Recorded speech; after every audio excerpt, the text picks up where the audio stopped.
दोस्तों, एक राजा का दरबार लगा हुआ था। क्योंकि सर्दी का दिन था, इसलिए राजा का दरबार जो था वो खुले में बैठा था। पूरी आम सभा सुबह की धूप में बैठी थी। महाराजा ने सिंहासन के सामने एक टेबल जैसी कोई कीमती चीज रखी थी। पंडित लोग, दीवान आदि सभी दरबार में बैठे थे। बड़े बड़े विद्वान आए हुए थे। राजा के परिवार के सदस्य भी बैठे थे। लेकिन उसी समय एक अचानक एक अनजान व्यक्ति आया और दरबार से प्रवेश मांगा। प्रवेश मिल गया तो उसने कहा, मेरे पास 2 वस्तुएं हैं। मैं हर राज्य के राजा के पास जाता हूं और अपनी बात रखता हूं। कोई इस परख नहीं पाता और सब हार जाते हैं। और मैं इस तरह से विजेता बनकर घूम रहा हूं। अब आपके नगर में भी आया हूं। राजा ने ये सब सुनकर बड़ा हैरान हुआ कि क्या बात है, ऐसी क्या चीज है जो सब हार जा रहे हैं। बड़े बड़े राजा महाराजा हार गए। राजा ने उसे बुलाया और कहा, क्या बात है। तो उसने दोनों वस्तुएं टेबल पर रख दी, बिल्कुल जो कि दिखने में बिल्कुल सामान थे। सामान रंग था, सब कुछ सामान था।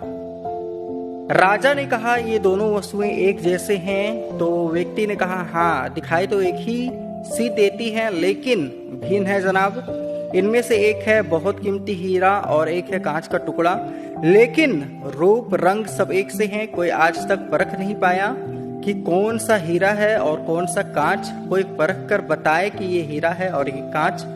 अगर परख खरी निकली तो मैं हार जाऊंगा और यह कीमती हीरा मैं आपके राज्य की तिजोरी में रखवा दूंगा। तो दोस्तों, ऐसा उस व्यक्ति का शर्त था राजा के सामने। फिर यदि कोई तो ये भी बात कही कि यदि कोई ना पहचान पाया तो इस हीरे की जो कीमत है उतनी धनराशि आपको मुझे देनी होगी। मतलब उस व्यक्ति ने राजा को ऐसा बोला।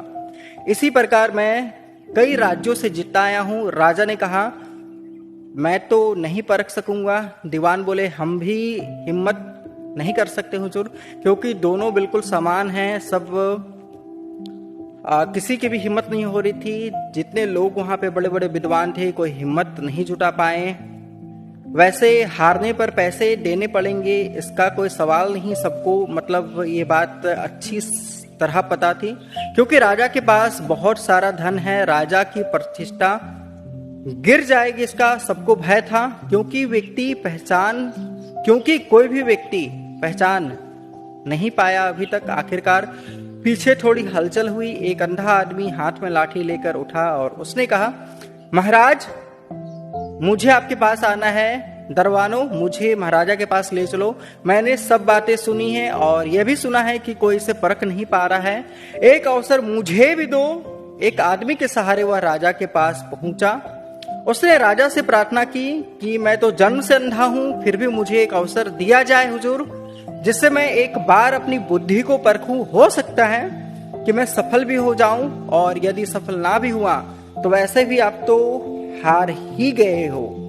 राजा को लगा कि इसे अवसर देने में क्या बुरा है। राजा ने कहा, ठीक है। तो उस अंधे आदमी को दोनों चीजें छुआ दी गई और पूछा गया, अब बताओ इसमें कौन सा हीरा है और कौन सा कांच, यही परखना है आपको। तो दोस्तों, उस आदमी ने 1 मिनट देखा, टटोला और कह दिया कि ये हीरा है और यह कांच। छूने के बाद उसका जो एक्सपेरिमेंट रहा, उसके बाद उस व्यक्ति का ये स्टेटमेंट था, जो अंधा व्यक्ति था। जो आदमी इतने राज्यों को जीत कर आया था, वह मस्तक हो गया उस अंधे व्यक्ति के सामने और बोला, यही सही है, आपने सही उत्तर दिया है, आपने पहचान लिया, आप धन्य हो। अपने वचन के मुताबिक यह हीरा मैं आपके राजा की तिजोरी में दे रहा हूं। सब बहुत खुश हो गए और जो आदमी आया था वह भी बहुत प्रसन्न हुआ कि कम से कम कोई तो मिला परखने वाला। वह राजा और अन्य सभी लोगों ने उस अंधे व्यक्ति से एक ही जिज्ञासा जताई कि तुमने इसे पहचाना कैसे। सब सरप्राइज थे ये चीजें देख के कि आखिर एक अंधा व्यक्ति इतना बड़ा काम किया कैसे। यह हीरा है और यह कांच, मतलब अपने आप में परखना एक बहुत बड़ा टास्क था।